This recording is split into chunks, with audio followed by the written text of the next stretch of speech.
Ah, Paris, city of light, city of rats? The Eiffel Tower, overrun by hungry rodents, rats nibbling. Outside Notre Dame, snacking along the Champs-Élysées.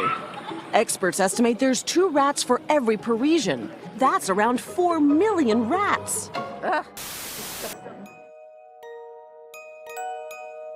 Kalian tahu nggak sih, kalau negara Prancis sebulan yang lalu lagi chaos banget? Selain hama tikus yang menyerang kota Paris seperti yang sudah dibahas di channel Detektif Aldo, negara Prancis saat ini juga sedang dilanda demo besar-besaran yang dilakukan oleh rakyatnya yang menuntut keadilan untuk seorang remaja keturunan Aljazair Maroko yang bernama Nahel Merzouk. Nahel Merzouk sendiri adalah anak tunggal yang dibesarkan oleh ibunya tanpa seorang ayah. Ia bekerja sebagai supir pengiriman makanan untuk membantu ekonomi keluarganya.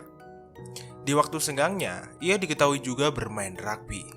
Nahel menjadi salah satu atlet lokal Pivel Citoyen, salah satu bagian dari asosiasi di Perancis.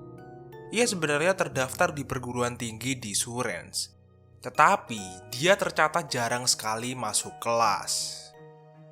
Menurut orang di sekitarnya, Nahel ini dikenal sebagai anak yang berkelakuan baik. Petugas medis yang menangani Nahel mengatakan bahwa dia mengenal Nahel sangat baik dan dia sudah menganggap Nahel seperti anaknya sendiri. Pelatih rugby-nya juga mengatakan hal yang kurang lebih sama dengan yang dikatakan orang-orang yang mengenal Nahel.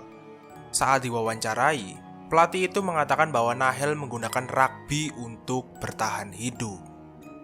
Dan dia juga yakin bahwa Nahel bukanlah tipe-tipe remaja yang suka membuat onar dan suka menggunakan narkoboy. Percikan api pertama dari kerusuhan ini terjadi pada hari Selasa tanggal 27 Juni tahun 2023 pukul 9 pagi di daerah Nanterre, kota Paris. Saat itu, 2 polisi lalu lintas yang sedang bertugas terlihat menghentikan sebuah mobil Mercedes berwarna kuning yang dikendarai Nahel Merzouk dan temannya karena melanggar rambu lalu lintas. Setelah menghentikan mobil itu, salah satu polisi meminta pengemudi mobil itu untuk menurunkan kaca pintu mobil. Saat itu, Nahel Merzouk yang mengendarai mobil itu pun menuruti kata polisi itu. Menurut teman Nahel yang duduk di kursi penumpang, polisi itu meminta Nahel mematikan mesin dengan nada tinggi dan mengancam Nahel jika tidak mau mematikan mesin mobil, maka dia akan mendor Nahel.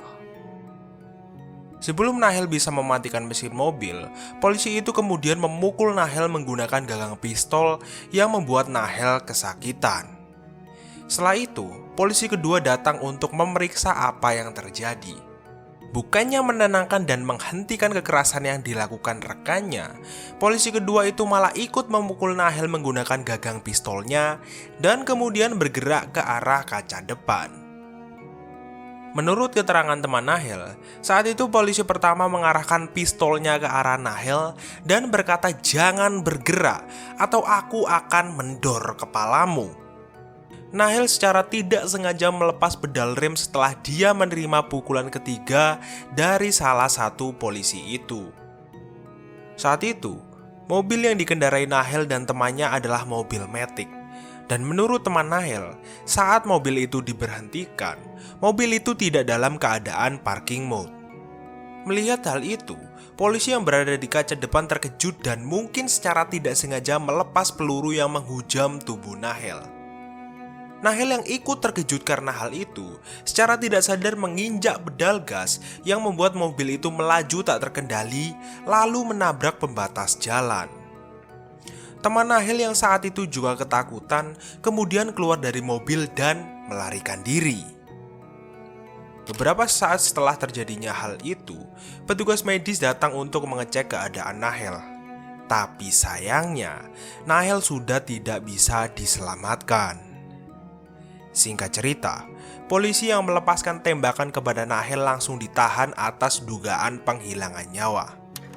Kepala polisi Laurent Nunez mengaku dalam sebuah wawancara dengan televisi BMM bahwa tindakan polisi tersebut menimbulkan pertanyaan, meski dia mengatakan bahwa anak buahnya melakukan hal itu karena dirinya merasa terancam. Pernyataan yang dikatakan Nunes berbanding terbalik dengan pernyataan para saksi yang menyaksikan kejadian tersebut, di mana saat itu Nahel tidak melakukan perlawanan atau tindakan yang agresif. Sementara itu, polisi yang melakukan tindakan mengerikan itu sempat mengatakan bahwa dia sama sekali tidak pernah melepaskan peluru ke arah Nahel. Penyelidikan atas kasus ini pun segera dilakukan. Dalam penyelidikan ini, petugas menemukan sebuah fakta bahwa Nahel yang saat itu berusia 17 tahun masih belum mempunyai SIM. Meskipun Nahel belum punya SIM, dan secara umur juga belum mencukupi untuk mengendarai kendaraan bermotor, tapi apakah pantas dua perlakuan petugas polisi itu yang bisa dibilang kasar saat menilang Nahel? Apakah mereka berdua tidak bisa bicara baik-baik tanpa melakukan kekerasan? Bukankah polisi itu tugasnya melindungi dan mengayomi masyarakat? Berkat insiden mengenaskan yang terjadi kepada Nahel ini, masyarakat Paris menjadi sangat murka dan mereka semua turun ke jalanan untuk melakukan demo pada malam hari tanggal 27 Juni tahun 2023. Awalnya, aksi unjuk rasa ini hanya terjadi di kota Paris saja. Dan aksi yang dilakukan para pendemo hanya memblokir jalan-jalan strategis di Paris.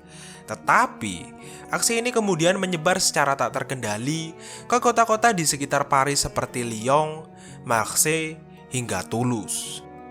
Sayangnya, demo ini kemudian dimanfaatkan oleh pihak-pihak tertentu untuk melakukan perusakan fasilitas publik, kendaraan umum, kendaraan pribadi, dan penjarahan beberapa toko seperti dealer Yamaha dan Apple Store.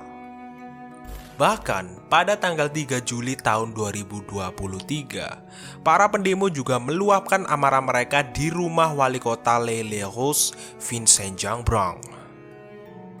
Saat itu, para pendemo menabrakkan mobil yang terbakar dan menjara rumah Jeanbrun saat keluarganya sedang tertidur. Dan kejadian ini membuat keluarga dari Jeanbrun terluka. Prancis telah mengerahkan lebih dari 40.000 aparat di seluruh negeri untuk mengantisipasi kerusuhan ini.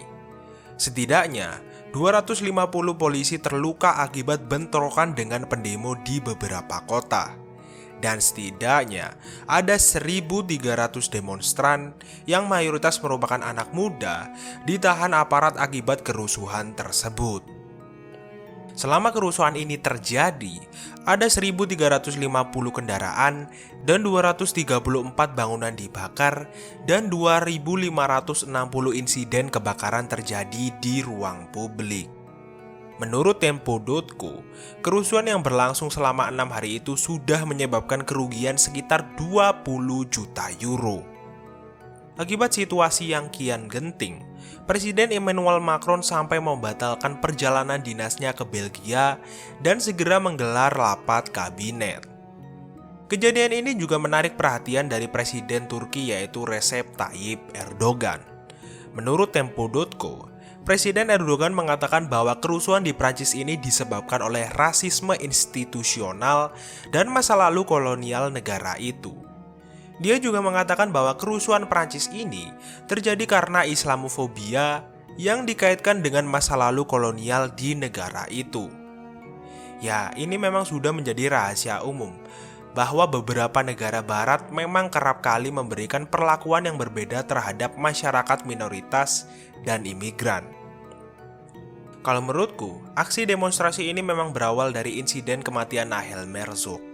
Tetapi, yang membuat demonstrasi ini semakin memanas dan berubah menjadi vandalisme dan penjarahan adalah akumulasi kekesalan dari warga minoritas, imigran, atau bahkan warga asli Prancis itu sendiri yang merasa mendapatkan perlakuan yang sedikit berbeda dengan warga Prancis yang lain.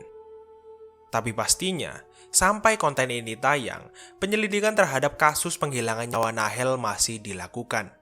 Dan kita juga berharap bahwa Nahel bisa segera mendapatkan keadilan dan bisa beristirahat dengan tenang.